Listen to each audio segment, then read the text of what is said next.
જીવન જીવવાનું છે એટલે જીવો છો કે વિતાવવું પડે છે?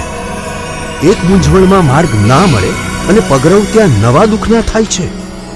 પ્રત્યેક સમસ્યાનો પર્યાય સંઘર્ષ અને સમાધાન જ છે. પણ શું આપ ઈચ્છો છો કે સમયના પ્રકરણ તમારી મરજીને આધીન હોય? તો જીવનના પાના ખુશીઓના રંગથી લખશે લાલ કિતાબ. નમસ્કાર મિત્રો, હું હરિવર્ધન ચોકસી આપ સૌનું સ્વાગત કરું છું. મિત્રો, આજના વિડીયોમાં આપનું ખૂબ ખૂબ સ્વાગત.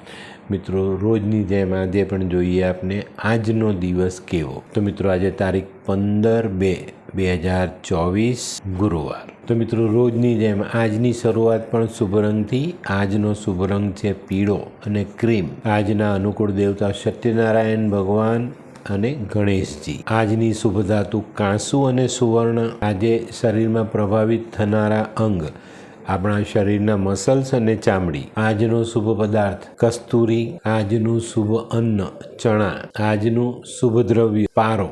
આજનું ભાગ્યવર્ધક પુષ્પ પીળા કલરનું ગુલાબ અને ભાગ્યવર્ધક સુગંધ ખસ અને મજમુઆ. તો મિત્રો, હવે જોઈએ આપણે ગ્રહો આજે આપણા માટે શું લાવ્યા.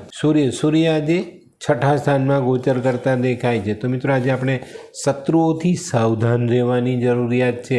શત્રુઓ આજે આપણને નુકસાન પહોંચાડવાની સ્થિતિમાં ઊભેલા દેખાય છે, તો કાળજી અવશ્ય રાખજો. આજે કોર્ટ કચેરીને લગતા કામો હોય તો સાવધાની રાખવાની. હાજર રહેવાનું હોય તો રહેજો, નહીં તો આપણી વિરુદ્ધ ચુકાદો જઈ શકે છે. ચંદ્ર આજે છઠ્ઠા સ્થાનમાં ગોચર કરે છે. તો મિત્રો, આજનો ચંદ્ર તમારા સંતાનની ચિંતા વધારી શકે છે. આજે આપણું મન લાગણીશીલ હોય ને કોઈ ગરીબને મદદ કરી શકીએ છીએ. ચોક્કસ કરવી જોઈએ અને આવા સારા કર્મથી જ ભગવાન આપણને સારા પરિણામ આપે છે. આજે છે ને તમારો મનનો વિશ્વાસ ચોક્કસ મજબૂત થશે કે ભાઈ સારા કામનું પરિણામ સારું અને ખરાબ કામનું પરિણામ ખરાબ જ આવે જ. મંગળ આજે છઠ્ઠા સ્થાનમાં ગોચર કરે છે.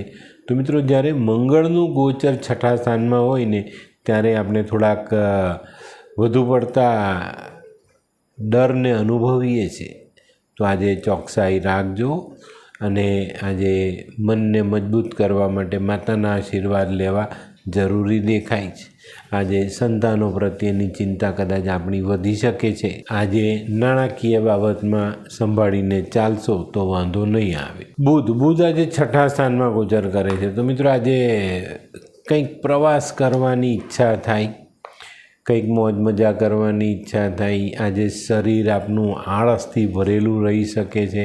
પણ મિત્રો, આજે જો કોઈ ભણતરને લગતા વિદ્યાને લગતા કામોમાં તમે આગળ જાઓ છો તો સારું પરિણામ ચોક્કસ પ્રાપ્ત કરો. આજે એક ફૂલ સાથે રાખશો તો તમારો આત્મવિશ્વાસ વધુ મજબૂત થાય. ગુરુ આજે 8મા સ્થાનમાં ગોચર કરે છે. તો મિત્રો, કાલે થનારી જે કંઈ પણ ઘટનાઓ છે તેનો પૂર્વાભાસ આજે મળી શકે છે. તો આ બાબત જો દિલમાં આવે, મનમાં આવે તો ધ્યાન રાખજો અને એ બાબત પર તકેદારી રાખજો કે ભાઈ સારું થવાનું છે તો હું તૈયાર છું, મને સારું અને વધુ સારું ફળ મળે, અને કંઈક ખરાબ આવી એવા વિચારો તો આપણે સજાગ રહીશું. 800 ગ્રામ ચણાની દાળ દાન કરીએ અથવા 8 હળદરના ગાંઠિયા દાન કરીએ તો આજનું પરિણામ વધુ મજબૂત થાય. શુક્ર આજે બીજા સ્થાનમાં છે. તો મિત્રો, આજે ગાયની સેવા જરૂરી છે. પત્નીનું, પ્રેમિકાનું, જેને તમે પ્રેમ કરો છો એનું સન્માન આજે કરવું ખૂબ જરૂરી છે. આજે લાલ કાળી ગાયની સેવા ચોક્કસ તમને ફાયદો આપે. શનિ આજે 11મા સ્થાનમાં ગોચર કરે છે. તો મિત્રો, આજે છે ને કુદરત તરફથી તમને એક એવો ચાન્સ આપવામાં આવે કે તમે તમારું નસીબ જાતે લખી શકો. પણ જો તમે કોઈ ખોટું કામ કરો છો, નોનવેજ ખાઓ છો, દારૂ પીઓ છો, કોઈના પૈસા ખાઈ જાઓ છો, કોઈને પરેશાન કરો છો તો તમને નુકસાન થાય. પણ જો આજે શનિ મહારાજના સારા આશીર્વાદ લેવા હોય તો આપણે ચોક્કસ સારા કર્મ કરવા જોઈએ, જેથી કરીને આપણે સારા પરિણામ પ્રાપ્ત થાય. આજે આળસથી દૂર રહેશો તો વધુ સારા પરિણામ પ્રાપ્ત થાય. રાહુ આજે 7મા સ્થાનમાં ગોચર કરે છે. તો મિત્રો, આજે આપણે પૈસાનો વ્યય કરીએ એ ખોટું. આજે જેટલી શક્ય એટલી બચત વધારવી જોઈએ. આજે પતિ પત્ની વચ્ચે કંકાસ ન થાય, કોઈ વાદ વિવાદ ન થાય, એનું ધ્યાન અવશ્ય રાખજો. આજે ભાગીદારીમાં પણ સંભાળવું જરૂરી છે. ભાગીદારો સાથે આજે વાદ વિવાદ થઈ શકે જ, મનમોટાવ થઈ શકે જ, પણ આ વિવાદ મોટો નહીં કરતા. કેતુ આજે 5મા સ્થાનમાં ગોચર કરે છે. તો મિત્રો 5મા સ્થાનનો કેતુ તમારી સંતાનો અંગેની સમસ્યા વધારી શકે છે, ટેન્શન વધારી શકે છે.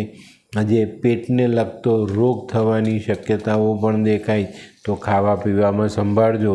આજે ધાર્મિક કાર્યમાં ભાગ લેવાનું મન થાય તો ચોક્કસ રીતે દેવદર્શન કરજો. અને આજે આપણા પરિવારમાં કોઈ સ્ત્રી માં બનવાની હોય તો એના પેટે પુત્રનો જન્મ થાય.